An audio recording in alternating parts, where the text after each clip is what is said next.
투자의 참견 시간입니다. 오늘 신한금융투자 서면지점 이호섭 PB입니다. 안녕하십니까?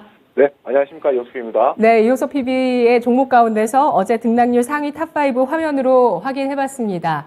서영환 전문가 어제 출연했었는데 그 전문가도 좀 봤었던 종목이 어제 탄력이 높았네요. 이호섭 PB도 역시 이 종목을 공략하고 있고요. 컴투스 홀딩스입니다. 11.6% 어제 탄력을 기록하면서 가장 높은 상승률을 보여줬고요. 이 밖에 아이비기명, 비덴트, 하나투어, 롯데관광개발, 이런 리오프닝 관련주와 교육주, 비트코인 관련주, 게임주 올라와 있는데요. 이 가운데서 어떤 종목을 리뷰해 볼까요? 네, 역시 오늘 리뷰할 종목은 컴투스 홀딩스입니다. 컴투스 홀딩스 같은 경우에 제가 맨 처음 이 코너를 통해서 말씀드리게 됐던 배경은 결국 시장이 이제 FOMC라든지 지정학적 리스크 때문에 큰 폭으로 조정이 나오고 있지만 결국 이제 그 중에서도 낙폭 과대가 된 성장주들 같은 경우에는 추가적으로 상승할 수 있는 여력이 있다라고 봤기 때문에 말씀을 드렸고요. 그런 관점 자체는 변하지 않았고 오히려 지금 어느 정도 시장이 좀 진정 국면에 소강 국면에 들어서면서 오히려 시장에서 좀 주목받는 그런 양상이 보이는 것 같습니다. 우선 첫 번째 모멘텀부터 말씀드리면요.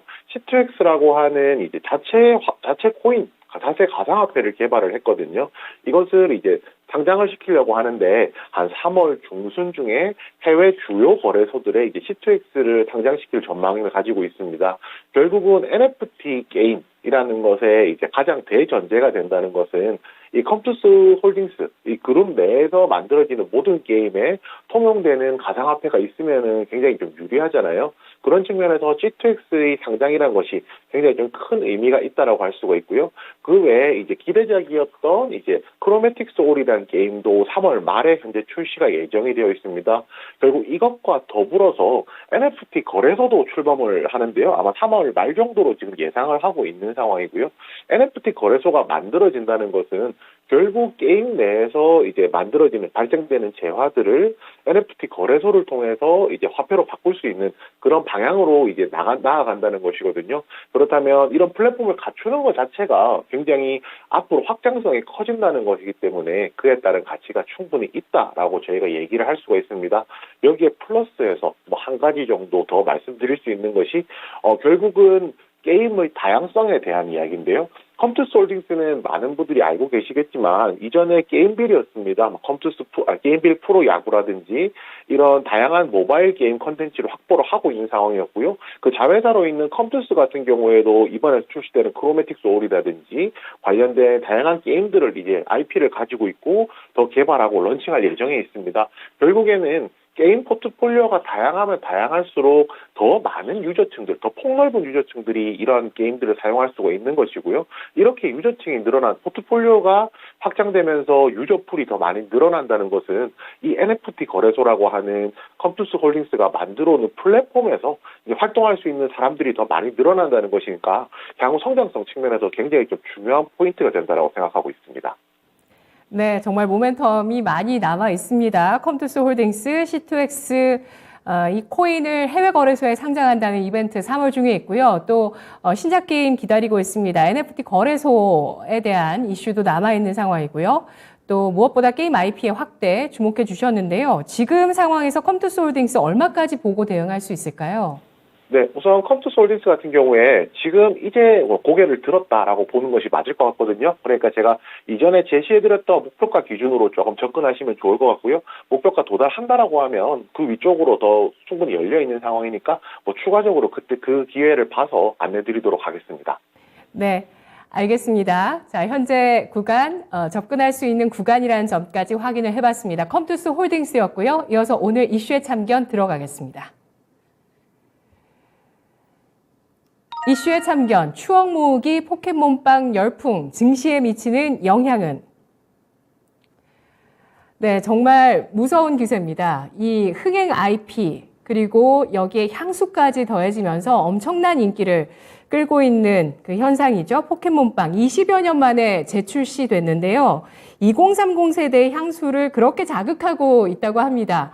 제2의 허니버터칩이라는 그 수식어가 붙었는데 허니버터칩보다 더 강력한 게 그 스티커를 모으던 추억입니다. 그래서 계속 이걸 사고 싶은데 품귀 현상이 지금 빚어지고 있어서 돈이 있어도 못 사는 상황이라고 하는데요. 그래서 이 방탄소년단의 RM도 SNS에 직접 올렸다고 합니다. 포켓몬빵을 더 팔아달라라고 올렸다고 해서 또 화제가 되고 있는데 정말 뭐 이 포켓몬빵 하면 할 얘기 많으신 분들 정말 많으실 거고요.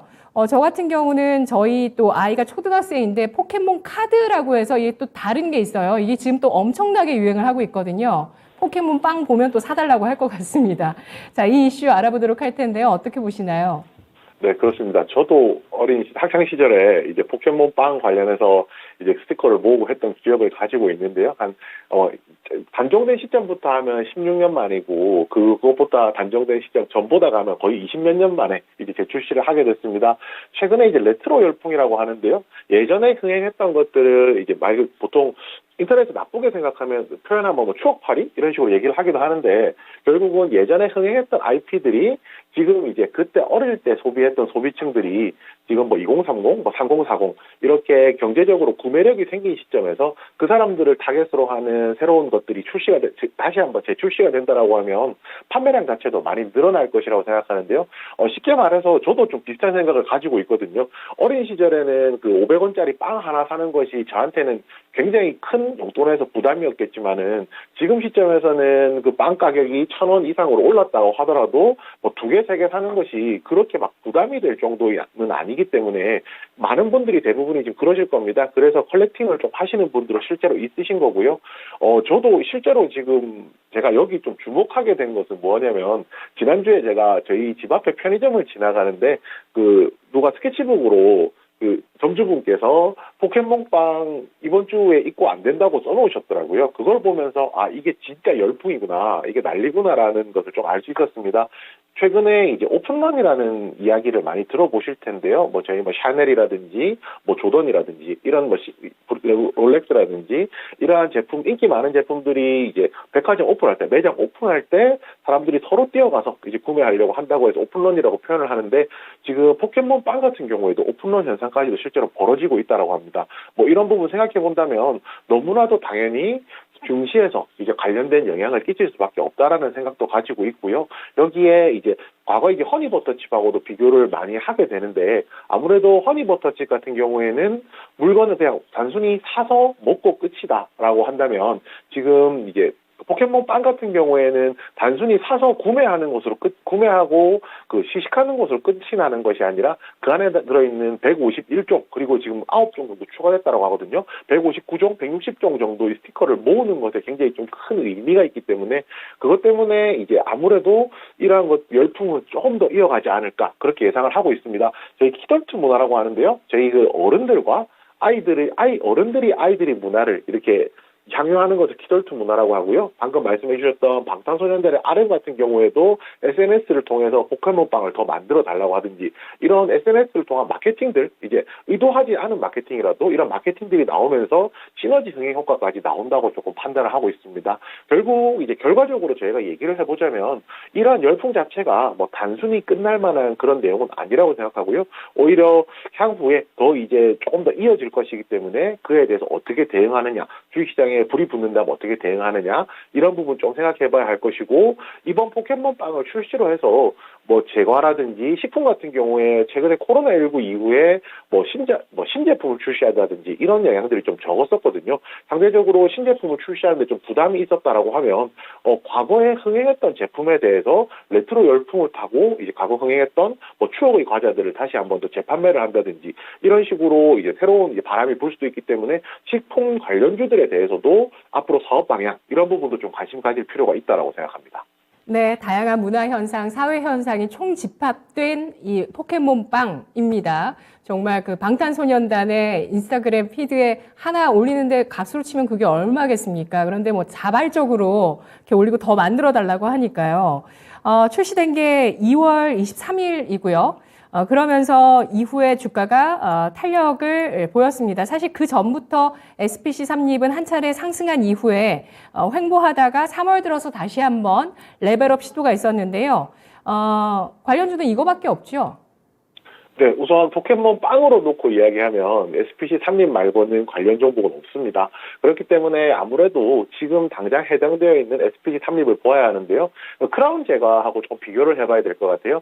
크라운 제과 같은 경우에 허니버터칩 열풍 때문에 한번 시세가 나왔으나 이후에 이제 그 증설이라든지 해서 허니버터칩이 그 단종 현상이 풀리게 되면서 단종이 아니죠. 이게 품귀 현상이 풀리게 되면서 이제 그 주가가 이제 사그라드는 모습이 보였거든요. 그래서 제가 앞에서 말씀드린 것이 포켓몬빵 같은 경우에는 대신에 생산량이 늘어나고 나서 품귀 현상이 해소가 된다고 하더라도 스티커를 모으는 것은 또 별개의 일이기 때문에 아무래도 이런 흥행을 조금 더 이어가지 않을까라고 전망을 하고 있고요. 여기서 추가적으로 하나 말씀드릴 수 있는 것이 종목 하나만 더 말씀드려요. 오리온입니다. 오리온 같은 경우에 이제 2000년대 인기가 높았던 와클이라는 스낵을 한 15년 만에 출시를 하기도 했었고요.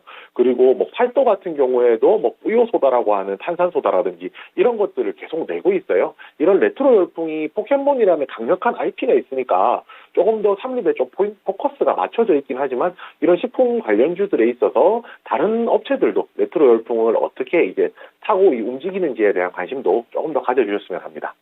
네, 알겠습니다. 또 물가 상승의 전통적인 수혜주, 음식료주 올해 들어서 관심이 좀 높아지고 있는데요. 그 가운데서 이슈가 있는 SPC 삼립 지켜보겠습니다. 품귀 현상이 이어진다면 힘은 계속 유지될 수 있다라는 관점 알아봤고요. 이어서 오늘 종목의 참견 들어가 보겠습니다. 어떤 종목일까요? 네, 코리아 서킷입니다. 네, 코리아 서킷은 아무래도 그 최근에 이제 트렌드에 맞는 뭐 종목 중에 하나라고 할 수가 있는데요. 제 코너를 통해서 말씀드렸던 뭐 대덕전자라든지 심텍하고도 엮어서 생각하시면 좋을 것 같습니다. 이제 코리아 서킷은 이제 반도체 통신회로 통신기기에 관련된 PCB, 인쇄로 기판에 관련된 이제 종목이라고 할 수가 있고요. 최근에 이제 고사양 반도체 기판 업황이 본격적으로 호황에 들어서면서 관련된 종목들의 이제 주가가 레벨업하는 그런 모습을 좀 보여주고 있습니다.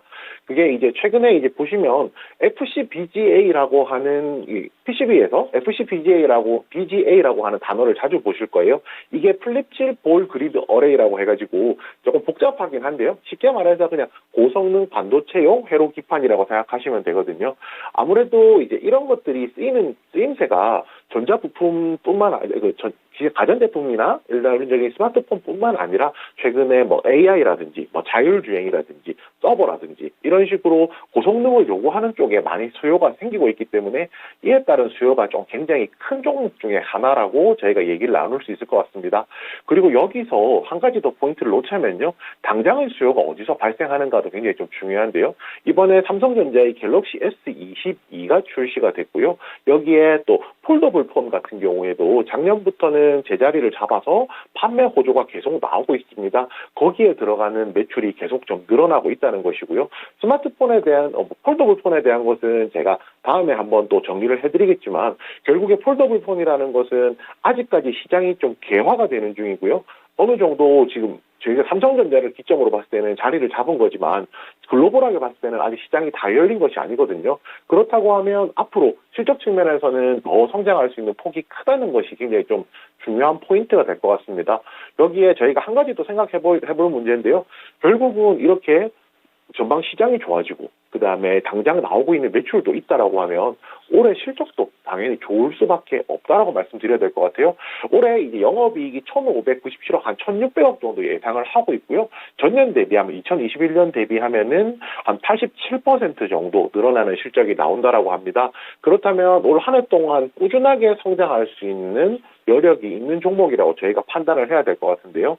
여기에 아까 앞서서 말씀드렸듯이 고성능 반도체 PCB에 대한 수요가 늘어날 것이기 때문에 매출 성장에 대한 기대감도 굉장히 크다라고 할 수 있고요. 여기서 한 가지만 더 추가 포인트 말씀드리자면 연결 회사로서 이제 인터플렉스가 있습니다. 인터플렉스가 이제 작년 2021년 연간 실적이 32억, 영업이익이 32억이 나왔거든요. 이제 3년 만에 흑자 전환을 했어요. 그렇다면 연결이 되기 때문에 앞으로 올해부터 이제 영업이익이 잘 나온다라고 하면은 코리아 서킷에 연결되면서 실적에 더 플러스가 될 것이고요.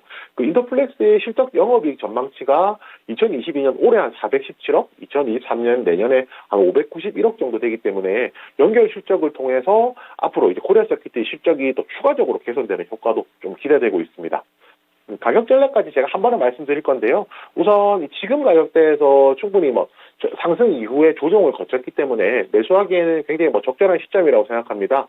매수가는 현재가 해주시고요. 손절가는 지금 당장 매물이 쌓여있는 정고점 부근인 33,000원. 그리고 손절가는 121선 조금 못 미치긴 하는데요.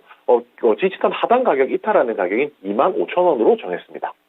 네, 알겠습니다. PCB주 코리아 서키트, 인터플렉스를 계열사로 보유하고 있습니다. 코리아 서키트, 인터플렉스 모두 지난해 흑자 전환한 실적을 발표했고요. 그리고 올해 이런 폴더블 폰 확대, 그리고 자율주행차의 도입에 따라서 실적 성장세를 이어나갈 것으로 보고 있습니다. 코리아 서키트 올해 실적 사상 최대 실적 예상되고 있고요. 성장 폭도 고성장이 예상되고 있는 그런 종목인데요. 특히 FCBGA 이 이슈에 참견해서 이 단어에 대해서 계속 말씀을 드리고 있죠. 고사양의 PCB입니다. FCBGA 쪽에 이제 투자를 하는 기업이어서 이제 이쪽에 대한 생산을 또 앞두고 있는 상황인데요. 코리아 서키트에 대한 가격 전략까지 확인해 봤습니다. 분석 고맙습니다. 네, 감사합니다. 투자의 참견이었습니다.